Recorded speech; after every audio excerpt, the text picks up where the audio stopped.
Bonsoir à tous, j'espère que vous allez bien. Alors voilà, petite question du soir qui arrive comme ça. Où se dirige Xbox? Alors attention, je le précise, ce n'est pas une attaque. Je ne touche pas à un membre de votre famille. Je suis simplement en train de me poser une petite interrogation en tant que consommateur et joueur Xbox de longue date. Je joue sur Xbox depuis 2001, j'ai été ambassadeur Xbox pendant près de 5 ans. Je faisais gagner d'ailleurs assez régulièrement des mois de Game Pass Ultimate. Donc je ne crache pas non plus sur le Game Pass. C'est un service que j'utilise assez quotidiennement.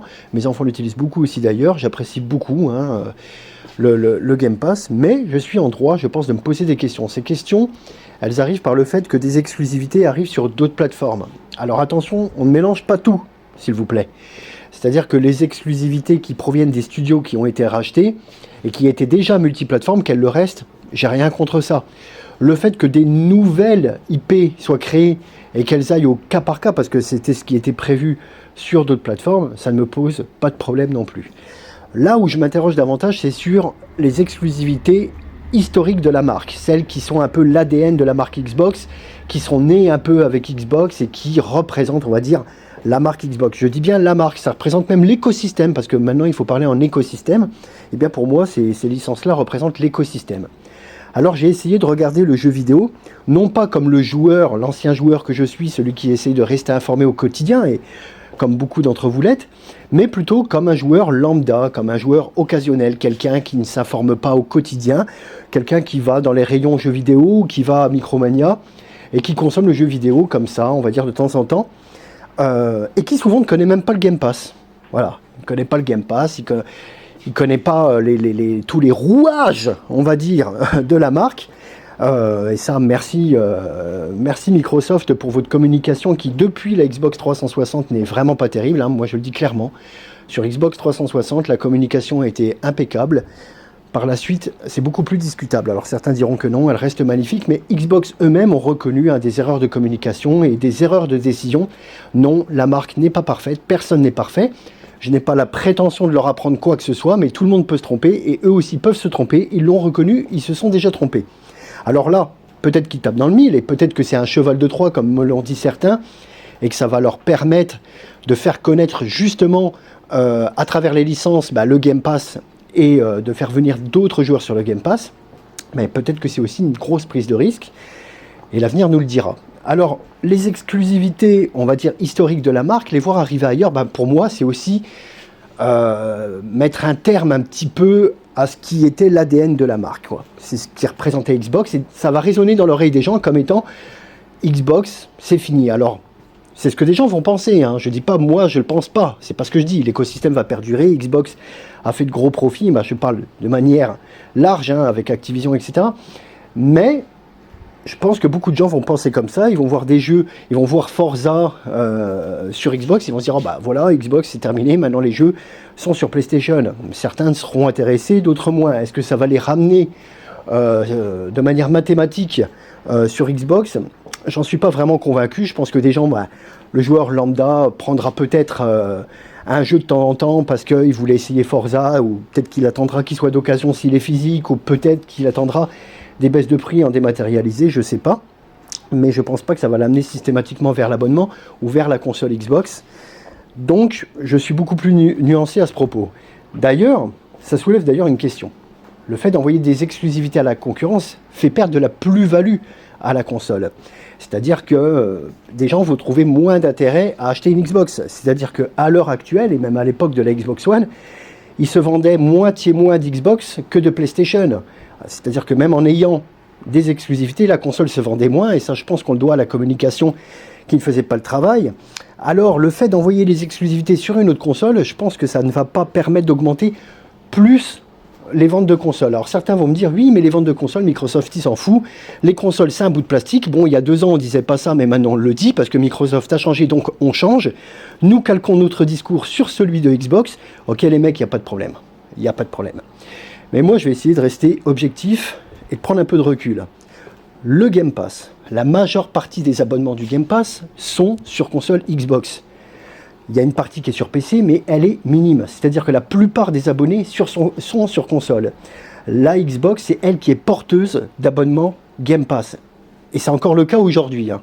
Le Xcloud n'est pas encore assez développé, il est présent sur quelques télés, mais la majeure partie des abonnements Game Pass sont sur console. Et quand une console ne se vend pas, ou elle se vend peu, ou elle se vend mal, les abonnements ils stagnent, voire ils réduisent. Et à l'heure actuelle, force est de constater que les abonnements ils ont plutôt tendance à stagner, en tout cas d'après les derniers chiffres, parce qu'on n'a pas vraiment de chiffres officiels, et je pense que si les chiffres avaient totalement explosé, et si les abonnements avaient explosé, Microsoft s'en gargariserait et nous donnerait des chiffres. Comme on ne donne pas de chiffres en général, comme une société évite de donner des chiffres, c'est qu'il y a un petit problème. Alors certains me parleront de joueurs actifs, ok d'accord, bon, des fois il y a des offres, il y a des mois qui sont offerts comme ça, il y a beaucoup de choses qui font qu'il peut y avoir des joueurs actifs, ça ne veut pas dire que les abonnements explosent. Et une console qui se vend moins, c'est des abonnements en moins. Forcément, c'est des abonnements en moins, ou en tout cas ça va stagner. Alors bien sûr, Xbox peut amener le Game Pass chez Nintendo ou chez PlayStation, à condition bien évidemment que ces marques le veulent bien. Et alors là, la console Xbox n'a alors plus aucune signification. Alors certains me diront oui, mais on peut, pour une préférence de hardware.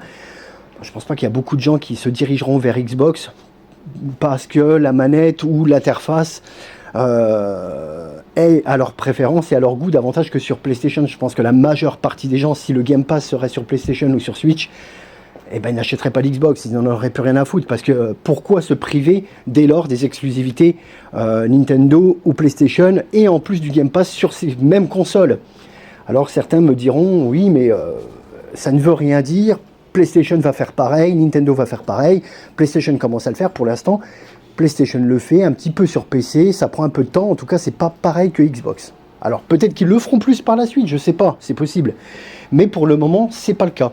Et je pense que PlayStation ou même Nintendo regarde aussi un petit peu de loin ce qui est en train de se passer, ce qui est en train de faire Xbox, et qu'est-ce que ça va donner comme résultat. Ils ne vont pas copier un modèle si ce modèle ne fonctionne pas. Je pense qu'ils sont un peu plus dans l'analyse des choses. Je pense que oui, effectivement, les AAA coûtent beaucoup plus cher, et que les garder sur sa propre console, c'est pas forcément ce qu'il y a de plus rentable. Et c'est peut-être aussi pour ça qu'ils les amènent sur PC, mais ça ne veut pas dire qu'ils vont faire exactement comme Xbox. Donc, à terme, je pense que les consoles Xbox, et on le sait, et je pense pas que les consoles Xbox, mais dans un premier temps, je pense que les consoles Xbox, ça se terminera. Et je pense que par la suite, de toute façon, soyons lucides, l'avenir du jeu vidéo, et ça me peine de le dire, parce que moi je suis très attaché à ce mode de consommation, à la console de jeu, au format physique, mais je pense que c'est amené à disparaître. Alors certains vont me dire, il faut évoluer, il faut faire évoluer sa pensée. Mais messieurs, l'évolution ne veut pas systématiquement dire que c'est une bonne chose. C'est-à-dire qu'il faut regarder ça aussi avec lucidité et se dire, en tant que consommateur, est-ce que j'y trouverai un bénéfice à l'avenir ? Est-ce que je trouverai un bénéfice à ce que tout soit dématérialisé, qu'il n'y ait plus de marché de l'occasion ? Est-ce que je trouverai un bénéfice à ce qu'il n'y ait plus d'exclusivité ? Et qu'il ne reste qu'un mode de consommation, que ce soit par le service, et que chacun propose son service avec sa tarification. Est-ce que la qualité des produits sera encore là, quand on ne dépendra que d'un système en particulier ? Enfin, il y a beaucoup de questions à se poser. Je ne suis pas en train d'affirmer les choses, je me pose des questions sur l'avenir qui est devant nous, et je pense que c'est tout à fait légitime, de se poser des questions. Alors, ce qui m'embête un petit peu, c'est que j'ai vu récemment que se poser des questions était considéré comme un crime, comme quelque chose de blasphématoire, et qu'on n'avait pas le droit de se poser la question, et que si on se posait la question, c'est qu'on était forcément un imbécile rétrograde qui ne voulait pas évoluer, et qu'on n'avait absolument rien compris. Alors ça m'embête d'autant plus quand ça vient de personnes qui, il y a encore quelques mois, alors que l'achat Activision était en route, nous expliquaient qu'avec Activision dans le giron des studios Xbox, les consoles allaient se vendre par palette, que les exclusivités allaient tomber à la masse. Il y en a qui nous expliquaient ça quand même. C'est-à-dire qu'il y avait des gens qui avaient vraiment ce discours pro-vente de consoles, ce discours pro-exclusivité, et qui aujourd'hui, alors que Xbox a changé complètement de direction, viennent nous expliquer qu'on est complètement rétrograde de parler d'exclusivité, et qu'il faut évoluer. Je pense que vous avez évolué en même temps que le discours de Xbox. Mais votre évolution à vous-même, je la comprends pas, quoi. Parce que je la vois pas, en fait. Je vois Xbox changer, je vous vois changer. Mais certains vont aussi à nous traiter de fanboy et de guerre des consoles. Non, c'est pas de la guerre des consoles. C'est pas du tout de la guerre des consoles de se dire que des marques, des IP, historiques, c'est quelque chose d'un peu risqué de les balancer ailleurs, de les balancer chez la concurrence. Non, c'est pas une histoire de guerre des consoles. C'est une histoire d'image de marque, de lucidité, de l'image que le produit renvoie au consommateur. Et je parle au sens large, pas simplement au consommateur qui est au courant de l'actualité, mais au consommateur lambda, au grand public. Donc on a le droit de se poser des questions sur tout ça, surtout qu'on est attaché à une marque, à quelque chose. Je veux dire, moi, la console Xbox, que ce soit pour sa manette, son interface, ses exclusivités, c'était quelque chose quand même qui me plaisait depuis 2001. Et de se dire qu'on peut voir quelque chose comme ça disparaître, parce que toutes les décisions qui sont prises peuvent amener aussi à ça, à ce que tout ça disparaisse, et qu'on finit simplement sur un système d'abonnement qu'on retrouvera un peu partout, et finalement que la console en tant que telle, matérielle, n'existe plus. Donc on peut se poser des questions, on a le droit de se poser des questions, et ça ne fait pas de nous des fanboys hystériques, complètement malades, avares de guerre des consoles. Et puis c'est quand même un petit peu cocasse, j'ai même envie de dire c'est légèrement potache quand ça vient de la bouche de personnes qui se sont comportées pendant des années comme des fanboys complètement hystériques, ou qui passent les 3/4 de leur temps, je dis bien les 3/4 de leur temps, mais j'ai même envie de dire 90% de leur temps, à cracher systématiquement sur la concurrence, à cracher notamment sur la marque PlayStation, en nous expliquant en long, en large et en travers que c'est de la merde. Je veux dire, des mecs qui sont censés être des joueurs Xbox, et qui passent plus de temps à cracher sur une marque concurrente, et ces mecs-là viennent nous dire, vous voulez garder les exclusivités, vous êtes dans l'archétype même de la guerre des consoles. Non, non, non, non, mec, je pense que tu as simplement une pensée un peu défaillante, et tu as un problème de mémoire. Mais bon, ça, c'est pas grave, on est habitué. L'essentiel est qu'on est en droit de se poser des questions, et moi, je me pose ces questions sur l'avenir de la marque. Qu'est-ce qui va en advenir? Comment ça va évoluer? Dans quel sens? Est-ce que nous allons perdre les consoles à plus ou moins long terme? Parce qu'on sait très bien que ça arrivera un jour. Est-ce que le physique va s'arrêter aussi? Pourquoi les exclusivités, du moins les exclusivités historiques allant ailleurs, est-ce que c'est une bonne chose ou une mauvaise chose? Comme je vous l'ai dit, je ne suis pas fermé à ce que des exclusivités arrivent sur la concurrence, mais je pense néanmoins qu'on peut quand même se poser des questions. Alors effectivement, j'ai vu qu'il y avait des studios, des développeurs qui disaient que bon, les exclusivités, c'était pas forcément quelque chose de bien. Et ça, bon, je pense que pour eux, d'un point de vue rentabilité, ils vont pas dire le contraire, hein. C'est clair et net. Maintenant, dire que les exclusivités ne se vendent pas non plus, bon, moi j'ai regardé un petit peu les chiffres, hein, du côté de Nintendo ou même du côté de PlayStation, les exclusivités, ça se vend quand même bien. Alors, il y a toujours quelqu'un qui va trouver quelque chose à me dire, oui, mais regarde celle-là, elle s'est pas bien vendue, oui, mais regarde. Oui, forcément, il y a de tout. Il y a de tout, hein. Chez Xbox, c'est pareil, hein. Quand on était sur 360, je me rappelle, certaines exclus se sont vendues par palette, d'autres moins. Néanmoins, voilà, il y a des exclus qui sont historiques, c'est des exclus qui sont l'image de la marque, qui sont l'ADN de la marque, qui sont le fondement de la marque, et les voir apparaître ailleurs, ça peut avoir des répercussions qui ne soient pas forcément positifs. Et en tout cas, ça soulève une question, plus de console Xbox, qu'adviendra-t-il du Game Pass? Parce que les 3/4, j'ai même envie de dire 90% des abonnements Game Pass sont sur console Xbox. C'est la console Xbox qui est porteuse d'abonnements, et c'est pas le reste. Alors à moins qu'elles arrivent ailleurs, mais si elles arrivent ailleurs, pour moi Xbox n'a plus lieu d'être. Donc, écoutez, déduisez-en ce que vous voulez, je voulais vous donner simplement mon avis, sans que les gens pètent un câble. On a le droit de parler, on a le droit de communiquer, on a le droit de se poser des questions. Ce n'est pas, je n'ai pas la prétention de dire que je vais apprendre à Xbox comment gérer une entreprise, c'est pas du tout ça. Mais on a le droit, en tant que consommateur, de se poser des questions, on a le droit d'avoir des inquiétudes, ou en tout cas d'avoir des interrogations.